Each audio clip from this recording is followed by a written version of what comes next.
Welcome, Bronco Nation. This very exciting series. I got Ron Counts on today, and we're going to be discussing a little series I'm liking to call 10 and 10, where we're going to be covering the top 10 questions facing Boise State football in 10 separate, right about 10-minute segments. I'm, of course, Bronco Blameyer. With me today is Ron Counts from the Idaho Statesman. For great Boise State coverage all season long, make sure that you follow Ron. Make sure you follow Idaho Statesman on Twitter. Make sure that you subscribe to my channel, of course. And then Ron is also going to be writing an accompanying article with each of these videos, going a little bit more in depth about what we discussed today. So make sure that you go and subscribe to the Idaho Statesman as well, so you don't miss out on any of that great content. Thank you all for being here, and let's get to the questions.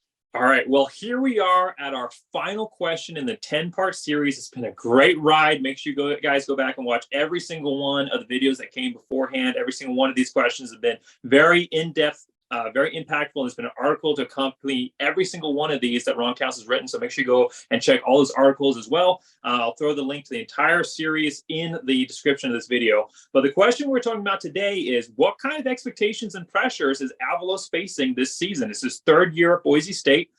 He's 17-9 overall, had a rough start there in 2021. 7-5 was the worst winning percentage in program history. There were, of course, a lot of close games in that. We beat top 10 BYU, but then, of course, overall 7-5, not what fans were wanting. But 2022, a little bit back more to normalcy there. 10-4, didn't win the conference, but got back to 10 wins. 65% winning percentage overall. There's been a lot of outside factors that have impacted his success or level of success so far. First-time coaching staff, 2 FCS coaches coaching at their position in FBS for the first time, never being defensive coordinator, offensive coordinator in FBS before. First-time head coach.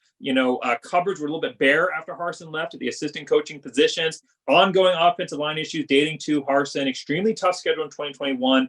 There's a lot of issues that he was facing, outside factors, but the fans maybe are getting a little bit anxious to see some of that traditional Boise State success. I'm just going to ask you point blank here, is Avalos on the hot seat this season? I don't think so. From a fan standpoint, I can see what you mean because of the history of success they've had here at Boise State. I mean, fans expect to be getting back into the conversation for those New Year's Six bowl games. They expect to be in the conference title championship hunt every single season. So is there high expectations? Absolutely. Is his seat warm? Not at all. I don't think so. I mean, Andy Avalos is beloved in this community. Former linebacker here, former coach here for a long time. Players love him, fans love him, administration loves him. I mean, the honest truth is, something unexpected would have to happen for his job to be in jeopardy this year. So even if they only won 3 games, he's going to be back next season, in part because Boise State is positioned so well with the expanded CFP next year, with all Andy's recruited guys really getting on the field this year and next year. So I think he gets at least one more year before his seat even gets warm. What kind of pressure is there from the legacy of success of previous coaches at Boise State? And that's where the pressure comes from, because you look at the guys. So Chris Peterson, a god around these parts, his first 3 years he was successful right away. 13-0 in his first year in 2006, 10-3 second year, 12-1 the third year, 2 WAC championships in there. Then you go to Brian Harsin, certainly not as popular as Chris Peterson, but he saw a lot of success. 12-2 and a Mountain West championship in his first year in 14, a little bit of dip to 9-4 and 15, but then they go back to 10-3 in 2016. So the history of success is there, and that has to be repeated. Now, I can't say enough about the job that Andy did last year, pulling this team out of the dumps, pulling it out of that hole. They were 2-2 after that horrible loss to UTEP. This team easily could have tanked it and gone down the toilet, but they turned it around. He made a tough choice in firing Tim Plow. That's never an easy decision, but they went from 2-2 to 10-4 to a Mountain West conference, a chance to win a Mountain West title, to a bowl win. So all those things really helped him. I just think he's in a great position this year and next year to do something really special.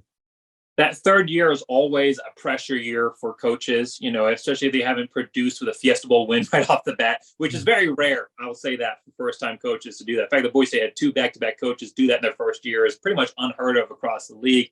But that third year brings a lot of expectations, because at that point, the first year you're kind of building off of the previous guys. The second year you're using his recruits. The third year is where you're really starting to present what you bring to the table. And when you look at some of these Boise State coaches in the past, you talked about Peterson and Hawkins, but there's some close parallels when you go a little bit further back to Peterson and and Harsin. But when you go back a little bit further to Cutter and Hawkins, there's a little bit more parallels to what we're looking at right now at Boise State. Neither of those coaches started off with a Fiesta Bowl win their first year. Cutter started off with 6-5, but in 2000, his third year, he went 10-3, won the conference.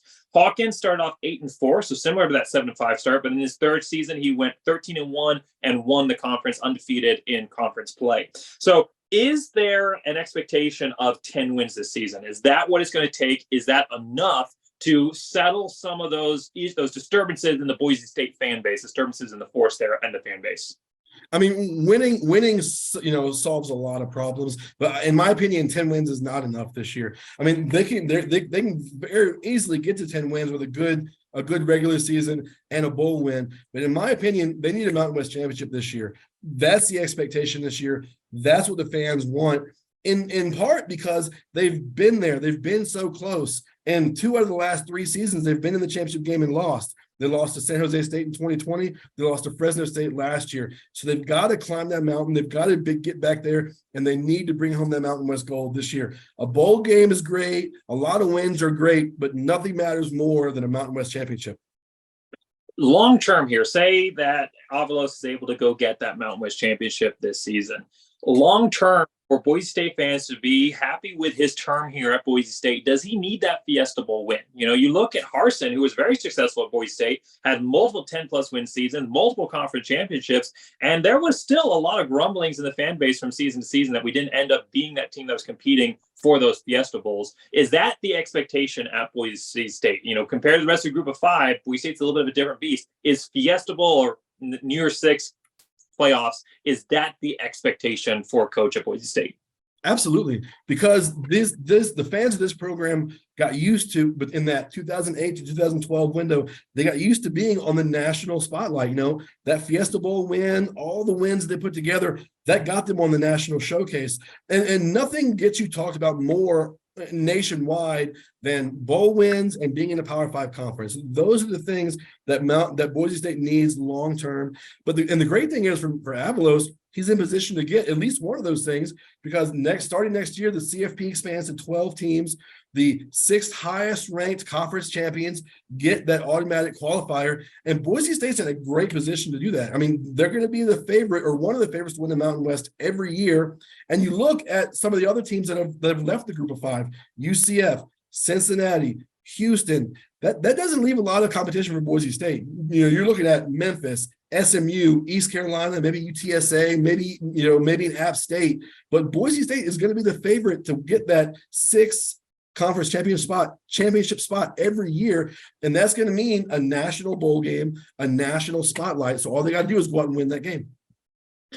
Well, Boise State's definitely going to set themselves up in a great position for next season, 2024, to be able to go out and get that goal accomplished. I mean, the schedule at least allows them, if they were to go undefeated, to compete for that New Year's Six Bowl this season. It's a really tough schedule, in which we talked about in our Will Boise State Get Back to 10 Wins video. We're not sure they're going to necessarily go out and do that. But you're saying that if Boise State gets a Mountain West championship, and I'm going to ask you this question, is it regardless of how they do it, that'll be enough for the fans? Say Boise State did what Fresno State did, where they lose like 4 or 5 games, but still manage to get to the Mountain West championship game. If Boise State ends the season at 9-4, but has a Mountain West championship under their belt, is that enough to satisfy the fans long enough to build for that 2024 year?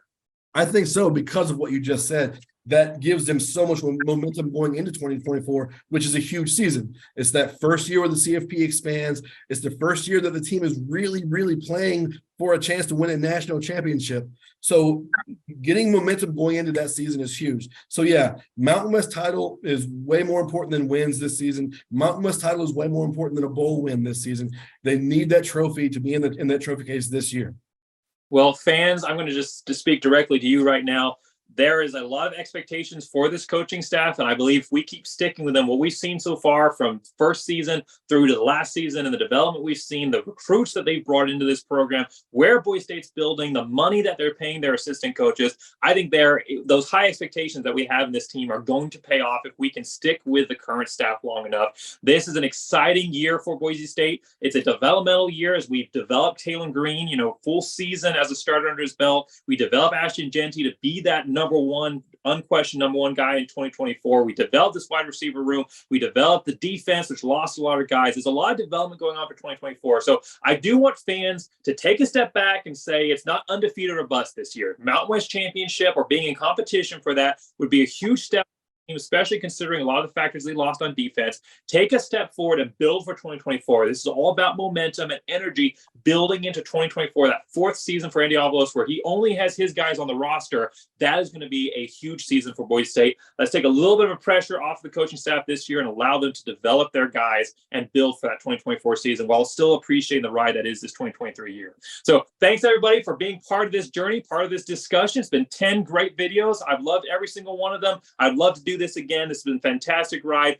Ron Counts articles have been incredible throughout. So make sure you read every single one of them. Make sure you watch every single one of our previous previews. I'll be having another more in-depth preview that has already come out. So make sure if you haven't watched that, make sure you go back. I had Grant Hendrick on to discuss the offense. I had Winston Venable on to discuss the defense. And I had Joel Velasquez on to discuss the special team. So make sure you watch every single one of those videos as well. Definitely much more in-depth preview for the Boise State offense, defense, and special teams. Make sure you watch all three. Make sure you watch all of our previous videos. Thanks for being here. Make sure you like, subscribe. As always, go Big Blue.